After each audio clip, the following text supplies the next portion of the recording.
welcome back to my YouTube channel. I'm Lucia, and if you're new here, hi, and welcome to my little fantasy corner where I'm slowly, piece by piece, recreating the ACOTAR universe inside the Sims 4 world. And it's honestly a huge project, but also the most fun I've ever had with this game. And today we are stepping right into the autumn court.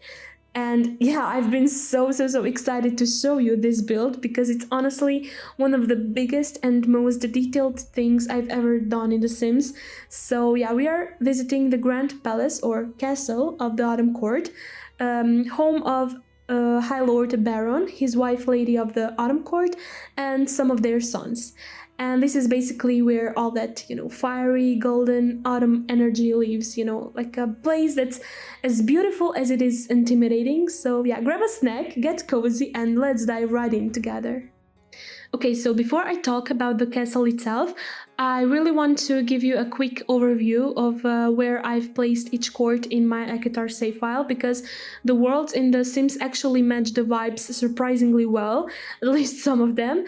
So for example, Spring Court is set in Innisgreen, Summer Court is in Solani, Autumn Court, which we are building in today, is in Ravenwood. Then we have my Winter Court Crisis, and I'm still deciding, but I'm leaning towards a snowy, remote, forested world, for example, and I actually really want to hear your ideas and suggestions on that. And then we have Dawn Court, which is set in Tartosa, then Bay Court is in Oasis Springs, Night Court is Windenburg, Mortal Lands are in Hanford-on-Bagley, and Highburn is in Forgotten Hollow. Now, let me talk a bit more about why I chose Ravenwood for my autumn court.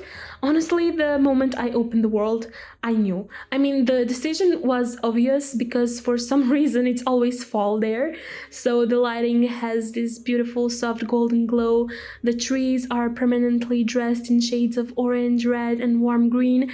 And the atmosphere feels like that crisp autumn afternoon where everything smells like leaves and smoke. And architecturally, Ravenwood is also perfect match, plus the landscape and foggy lake nearby. It all fits the autumn court's rich, powerful, slightly dramatic vibe so well, and it's like the world was made for Baron's castle, and especially this lot, which is actually 50 by 50 lot in Ravenwood, as I said. Okay, so let's finally talk about the exterior now. So the castle sits on a raised stone hill surrounded by lots of trees in deep reds, oranges, and golden yellows, and on one side of that hill there's a quiet pond, like a mini lake.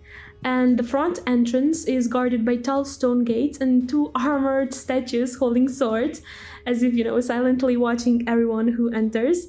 And there's this long dramatic staircase leading up to the main gates, framed by perfectly placed cypress trees and crawling ivy in autumn tones, of course. And it gives this, grand, slightly intimidating, you're entering power kind of feel. And this palace, this castle itself, is built entirely from ornate stone with lots of Gothic architectural details like Gothic style windows, decorative arches, and tall spires that, reach up like fingers to the sky. And every tower is slightly different in size, making the silhouette super dynamic from every angle. But overall, I still wanted to keep this castle kind of symmetrical. And I really wanted the landscaping to feel like the building, the architecture, and nature are melting into one another. The rocky base merges with the palace walls, ivy grows over the stone, and trees brush against balconies and windows. And it's exactly how I imagine the Autumn Court castle described in the books. It's surrounded by endless forests, warm light, and that magical, eternal fall atmosphere. And the whole exterior has this rich, slightly exclusive, unreachable vibe. The kind of place where you can imagine nobles gathering under, candlelight, scheming by the fire, and of course Baron watching everyone from above with his usual "I'm better than everyone" look. Okay, so before we go inside, I just want to explain my small absence. Yeah, I know it's been a while since my last upload, but honestly, I just needed a bit of a break for myself. I really wanted to enjoy the last moments of, summer, spend some time with my family and friends, and honestly just breathe a little. And I also binged some new romantasy books and a bunch of fantasy shows and movies to kind of get some new, fresh inspiration and motivation to build in The Sims. And of course, let's be real, this build is huge, so it took me quite a bit of time to finish decorating and editing this video. And then there's also my poor laptop, and it's bravely running around 50 gigabytes of pure mods and CC. So it was struggling a bit with a build of this size. So yeah, there were some technical issues here and there along the way, but I'm back now, super inspired, and honestly I missed doing this so much, so thank you for your patience, and I really hope you don't mind this little break.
Okay, now let's get back to the build. So we step into the grand entrance hall, and this space is massive, as you can see, and because of its size and plenty of empty space, it can easily be turned into, I don't know, something like a ballroom for autumn court celebrations. Imagine warm candlelight, music echoing through the stone halls, and everyone dressed in rich reds and golds dancing beneath the arches, while Beron sits on his throne and overwatches his guests like some untouchable high king. Next, we have strategy room, and it's basically like mini library / war room, and this is where Beron and his sons probably sit around a table, discussing politics, plotting, and pretending to tolerate each other.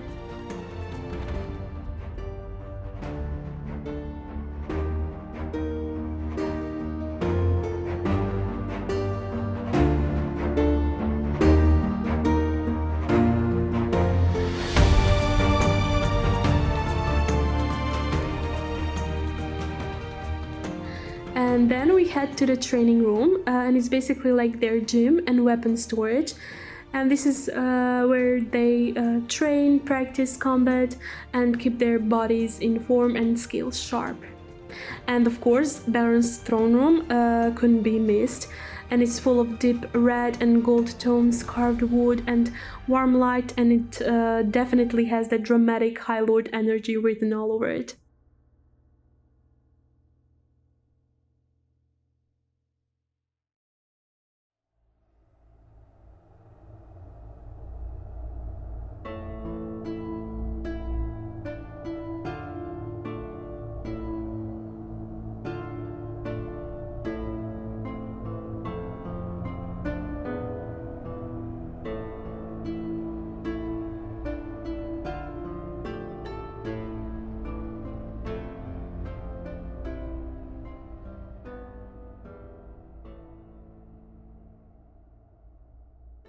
Then we move into the huge cozy living room, followed by a grand dining hall, perfect for lavish family dinners and probably a lot of political and family tensions. And next to the dining room is a large kitchen and a spacious family bathroom.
And when you reach the second floor, the main hallway overlooks the grand hall slash ballroom below, and there's this huge red chair up on the, let's call it like a balcony thingy, where is basically Beron's unofficial watch the party like a king throne. And as you can see, the interior stone walls are also covered in warm brown ivy to really make the castle feel like it's intertwined with nature and autumn itself.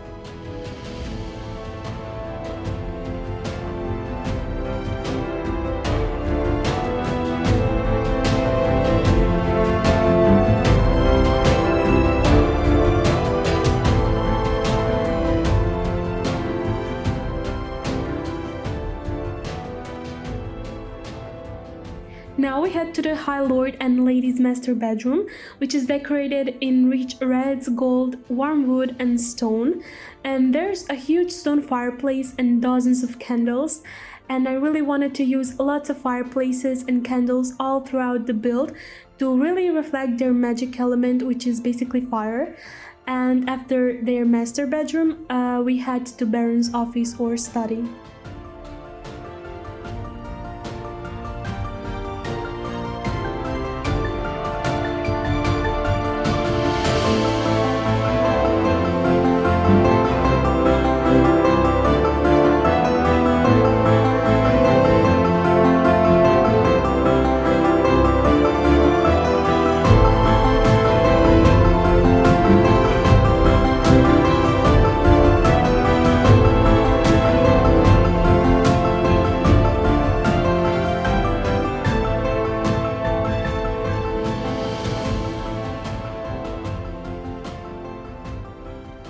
On this floor, I also made like a game slash recreation room with a small piano, chess table, bar, painting easel, and a fully functional pool table, thanks to mods, no thanks to EA. And it's basically like the chill space for the entire family. And after that, we have Eris's bedroom in warm beige tones with elegant gold and wood accents, and there's also a big family bathroom on this floor.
On the top floor, there's a cozy hallway with a hobby nook and a sitting area in front of a big stone fireplace, which is kinda perfect for reading or just warming up on those crisp autumn nights. And now, before I show you the bedrooms up here, I want to explain something quickly because I know some of you are ACOTAR lore experts. So, in the books, only Eris, the eldest son and Beron's heir basically, and Lucian, the youngest who leaves the Autumn Court at some point, are actually named. But there are a total of 7 sons, but the rest remain unnamed.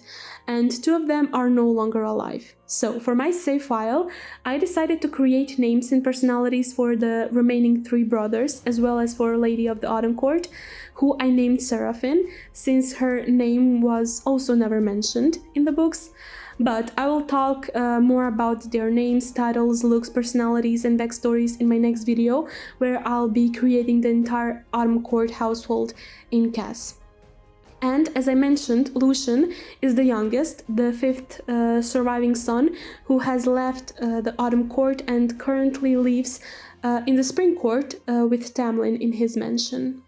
Okay, and here are their bedrooms. So first we have second son Kaelin's room, which is dark red with black and wood accents, and next to it we have third son Tharion's room, which has warm orange tones, full of that fiery autumn energy. And then, even though Lucian doesn't currently live here, I made his bedroom here anyway. And as you can see, it has deep green details with stone and wood accents representing, nature, materials and colors. And it's basically like a little nod to his current life in the spring court. And finally, Corvian's room, which is in golden yellows with warm wood and stone details, bright, warm and elegant. And actually, each of these rooms reflects how I imagine their personalities in my save file, and like I said, more on that in the next CAS video. And that's it for today's video, and yeah, this build is fully functional, playtested and available for download on my CurseForge, so if you want to explore it in your own game, the download link is in the description of this video. And if you enjoyed this video, don't forget to like, comment, share, and of course maybe subscribe to support me and my channel, and it would mean the world to me. And yeah, thank you so much for watching, and I'll see you in the next video very soon. Bye bye guys!